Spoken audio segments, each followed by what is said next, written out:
मुद्रा बदलायला राहते. या राजाच्या राजमुद्रेस वंदन करते व माझ्या भाषणास सुरुवात करते. 350 वर्षांपूर्वी जिजाऊच्या कुशीत एक निरागस बाळ जन्माला आला. तो बाळ म्हणजे शुभा. कलानीती, युद्धनीती, गनिमिकावा यासारख्या कूटशस्त्रांचा कळस म्हणजे शुभा. सळसळत्या रक्ताची लाट म्हणजे शुभा.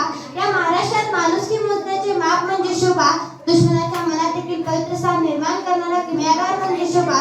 तलवार तर प्रत्येकाच्याच संकटात होती. परंतु स्वराज्य स्थापन करण्याची छाप फक्त आणि फक्त शुभाच्या रक्तात होती.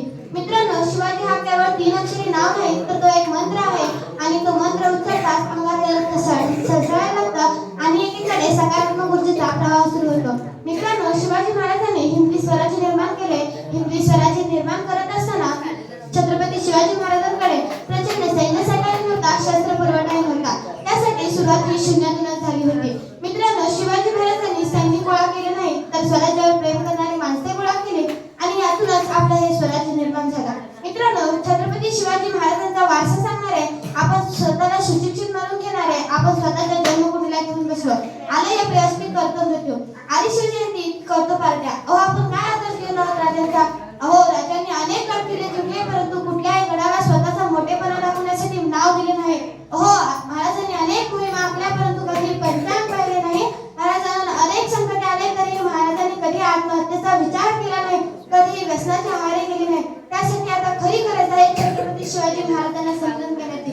जर छत्रपती शिवाजी महाराजांच्या महाराष्ट्रात जर युवक जनावरांसारखे वागत असेल, तर खरंच ही खूप मोठी शोकांतिकाची गोष्ट आहे. आज सरकारला निर्भय पद्धत देण्याची गरज भासली आहे, कारण हैदराबाद कपंडीच्या घटना या महाराष्ट्रात देखील घडू लागल्या आहेत. याचा अर्थ असा होतो की छत्रपती शिवाजी महाराज तुम्हा आम्हाला नीट समजलेच नाहीत.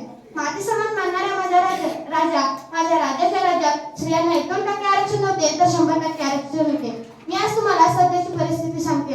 त्या काळात लाडकी बहीण योजना नव्हती. दर महिन्याला महिलांना 1500 रुपये भेटत नव्हते. काय म्हटलं मी? त्या काळात लाडकी बहीण योजना नव्हती. दर महिन्याला 1500 रुपये भेटत नव्हतं.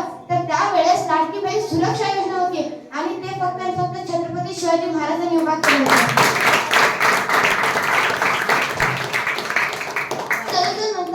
सर्वजण म्हणतात की प्रेमाचं प्रतीक ताजमहल आग्र्याचं नाही.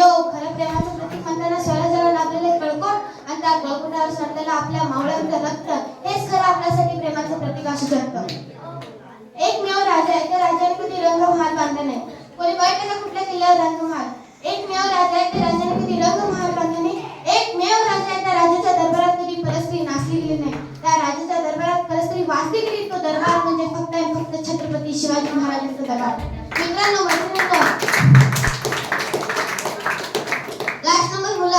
मित्रांनो, मैत्रिणींनो, तुम्हाला एक सांगू इच्छिते, कधी आपल्या लाईफ मध्ये स्टेटस ठेवायचं नाही. आपल्या लाईफ मध्ये एक असं स्टेटस निर्माण करायचं की दुसऱ्यांनी ते स्टेटस त्यांच्या स्टेटसवर ठेवलं पाहिजे.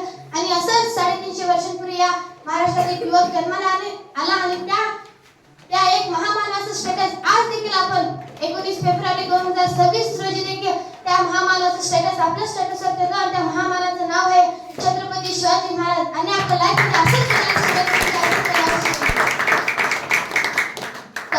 खास मुलांसाठी सांगून जाते, आदर्श कुणाचा आणि कसं घ्यायचा.